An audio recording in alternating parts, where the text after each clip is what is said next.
Differential equation number 3. Part of the surface of a small lake is covered by green algae. The area of the lake covered by the algae at time t years is capital A metre squared. The rate of increase of A, that's the phrase we're looking for, is directly proportional to square root A. So the first thing we do is write down a differential equation. So we want to say that the rate of increase, so that's the rate of change compared to time, that's dA by dt, is directly proportional to square root A. Okay, we don't have the inversely proportional word, so it's not the reciprocal, so it's directly proportional to is just whatever it says, square root A in this case. To turn that into an equation, we just put an equal sign and then include a multiplication constant. So we're going to say dA by dt is equal to k lots of root A. The idea of the proportional, as I've said in the other two videos, you're just saying if something's proportional to, it's a multiple of.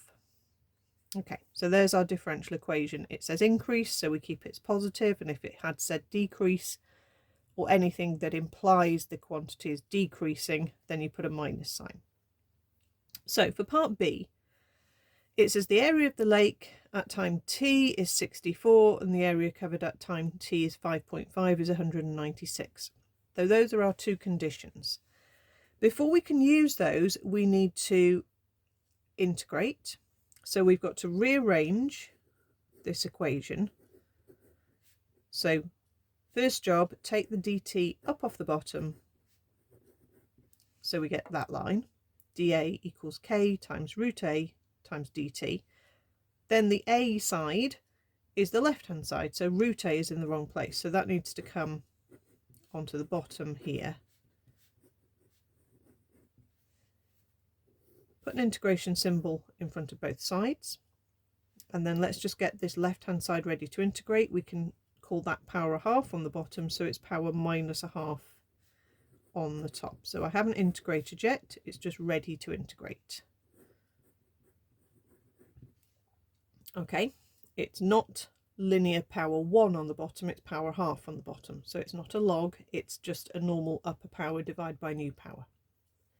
So upper power goes to a to power half, divide by new power, so we're dividing by a half. K integrated with respect to t turns into k times t, because it's a number integrating to a letter, plus constant. And let's just rewrite that as, rather than dividing by a half, we can think of it as timesing by 2. And I'll just put 2 root A is kt plus constant. Okay, so that's the differential equation bit. Now we've got to this line and we can put in the information we've got. Now, slightly annoyingly, we haven't got t as 0, so we haven't got a very straightforward bit next. We've got to put in when t is 3, the area is 64. So 2 root 64 is k times 3 plus constant. Obviously, root 64 is 8, so that would give me 16 is 3k plus constant. Also, when t is 5.5, we've got 196, so we need 2 root 196 is k, it's meant to be a k times 5.5 plus c. Okay, so if we know root 196, 14, 2 times 14 is 28, 5.5k plus c. So it's not too bad because we've got a plus c in both equations, so it's fairly easy to simultaneous these, hopefully, to get your answers. Okay, I'm going to subtract because then the c term will drop out. So if I do equation 2 minus equation 1, I'll do 28 minus 16 gives me 12. 5.5 take away 3 leaves me 2.5. That doesn't go in perfectly.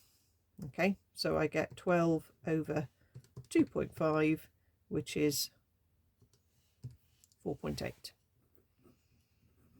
And then if I sub in, let's sub in equation 1, 16 is equal to 3 times 4.8, add C. 16 take away 3 lots of 4.8 gives me 8/5, which is 1.6. So that wasn't too painful. So my expression for A, we'll come back to this one here, 2 root A equals 4.8 t plus 1.6. Okay, so it says for A, so we need to just do a few more lines to get A equals. So let's divide through by 2. So that gives me 2.4t plus 0.8. And then to get the square root removed, we need to square this side. So put it in a bracket, all squared, and we finished.